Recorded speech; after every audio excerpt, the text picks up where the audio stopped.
Chek. Welcome back to my video blogs. Today I thought I'd share a little concept that I developed.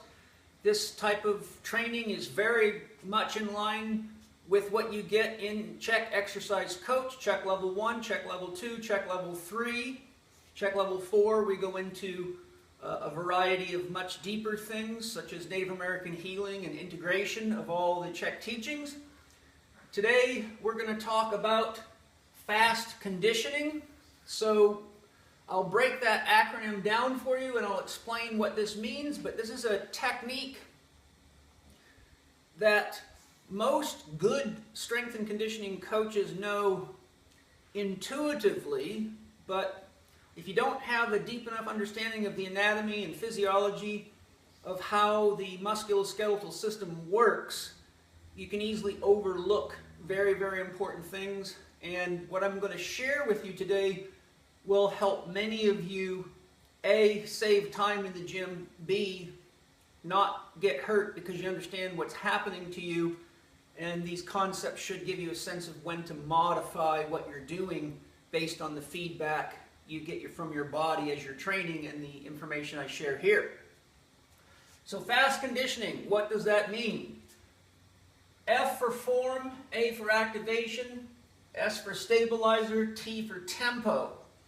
What I'm going to do today is show you how you can actually do stabilizer training while doing your normal gym exercises, but that requires very, very precision form, good technique, and disciplined weightlifting. Or you will, for example, if you're too oriented around keeping up with the Joneses or showing everybody how tough and strong you are and sacrificing your form and your structure just so everyone can see how much weight you're lifting, you get to be somebody's patient one day. I can promise you that because I make my living with that stuff. Okay?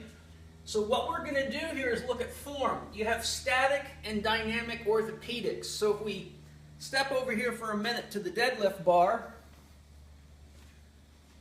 I like doing deadlifts off a box. I mix many different types of deadlifts up. I do this because it increases the working range of motion in the deadlift, which for me is much more functional. One of my hobbies, as some of you know, is creating rock sculptures out of stones. And it requires that I lift heavy rocks from the ground, so I need to train myself to get way down. For this kind of fast conditioning, this is better because it gives you a longer working range of motion, so it's easier to hold that tempo through a working range of motion. So when it comes to static and dynamic orthopedics, first we want to set up on the bar, and we have to have good orthopedic alignment. For example, if you start with your back rounded, you've already lost good orthopedic alignment, and in no time at all you'll be hanging from the ligaments of your spine, which pushes the nucleus of the disc back toward the spinal cord, and you're likely to get hurt over time if you aren't very, very healthy and have a good diet and a good maintenance program. So the static element of the form is holding yourself in good structural alignment at all points through the movement.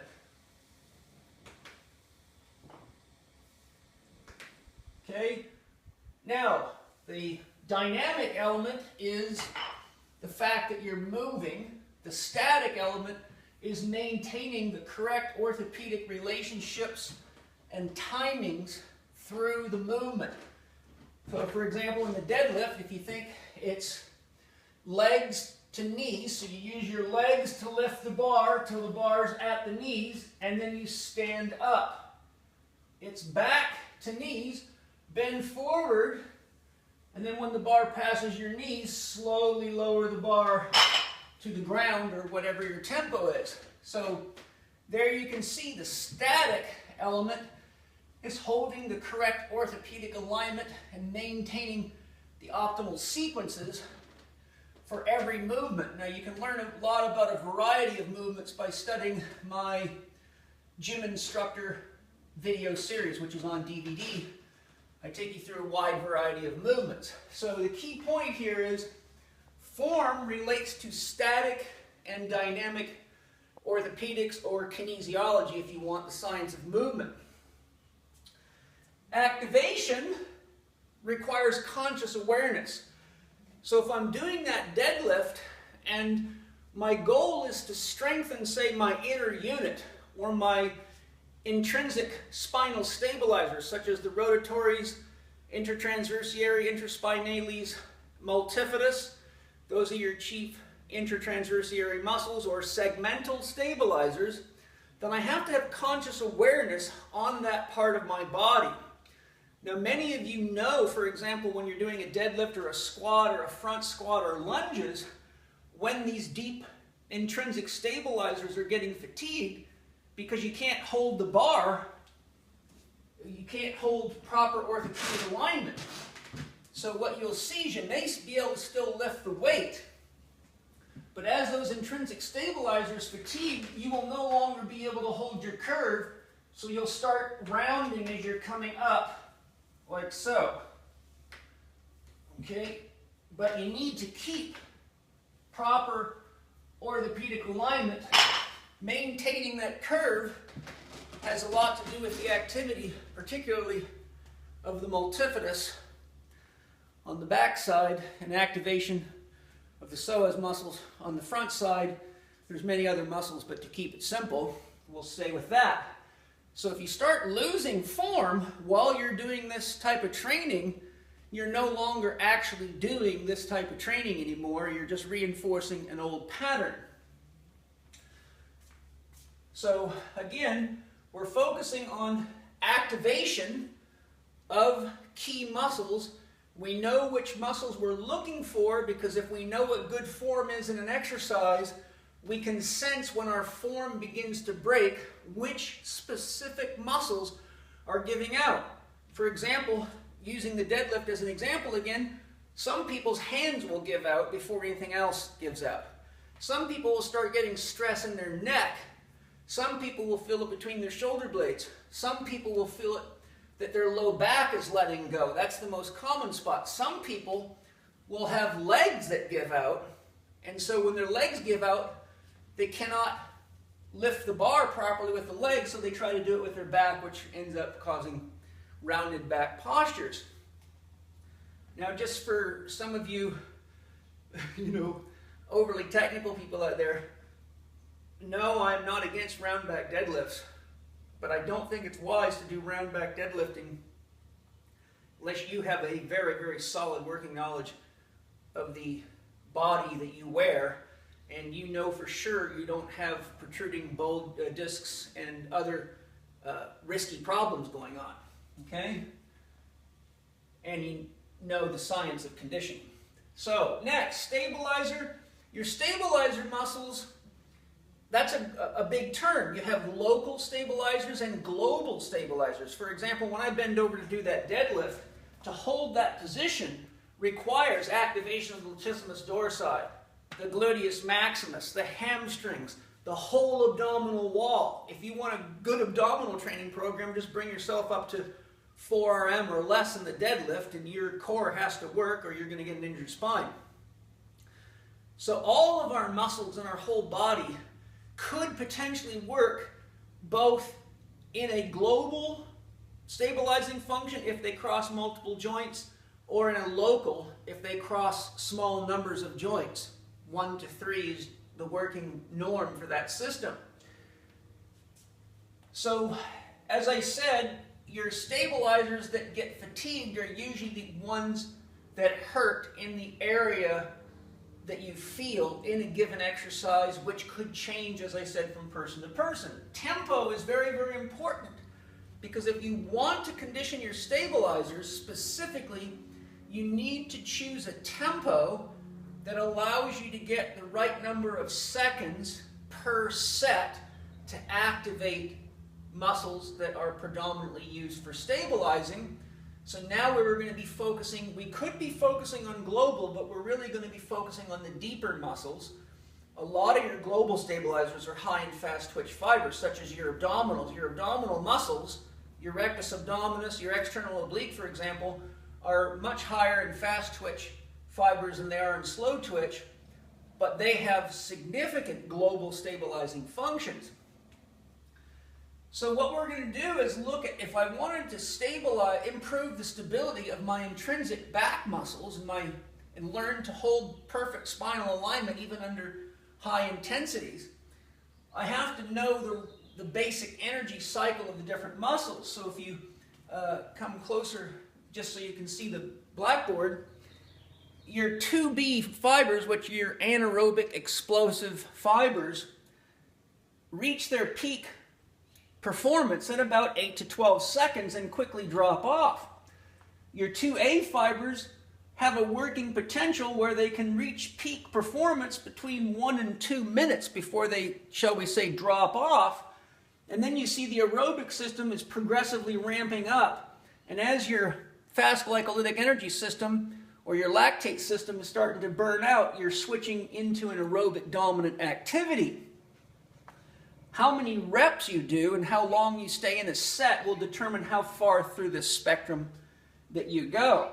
If we want to get good training for the intrinsic stabilizers or the muscles that do stabilizer work with a predominance of either slow twitch here or 2A fiber, which is going to be anything where you're working for any period longer than about 12 seconds, you're going to have to set your time under tension so that your total set puts you over 1 minute, somewhere between 1 and 2 minutes or more, depending on what you're training for. So if we were to then want to use this kind of technology in the deadlift, I'll give you an example of what that might look like. Now if we use a 303 tempo, that would be 1, 2, 3, 1, 2, 3. If we did that 10 times, 6 seconds times 10 reps is 60 seconds, we would just be now getting into the working zone. This requires discipline, and it gets quite uncomfortable, and many people make the mistake of trying to use too heavy of a load. If you cannot make the intended time under tension, you have to lower the load. Another thing is these are long sets when you're working on stabilizer conditioning, so it's critical to breathe with the movement, and if the weight's too heavy for you to breathe naturally, you probably have too much weight on the bar for this kind of training. So as in a simple example, I won't do a whole set because that would just you watch me repping out. But we want to get down to the bar, inhale, activate the core, stand up, exhale through pursed lips on the way down. 1, 2, 3, inhaling. 1, 2, 3, exhaling. 1, 2, 3, inhaling. 1, 2, a little slow there. 1, 2, 3, 1, 2, 3, 1, 2, 3, and so on. Now, at 303, I would need 10 reps to get 60 seconds, 20 reps to get 120 seconds. What we want to do is we want to get clear depending on what it is that we're training for. For example, if you're a competitive rower and you're out there doing sprints and long distance training for minutes and minutes at a time, keeping that training down to 60 seconds isn't going to be helpful for you because you're only training the system to deal with about 60 seconds of total work. So you're going to want to go off into the higher reps. You might get up as high as 60 repetitions for a set like that, which would put you up into the aerobic zone, which is probably what you need to do to condition those muscles for that environment.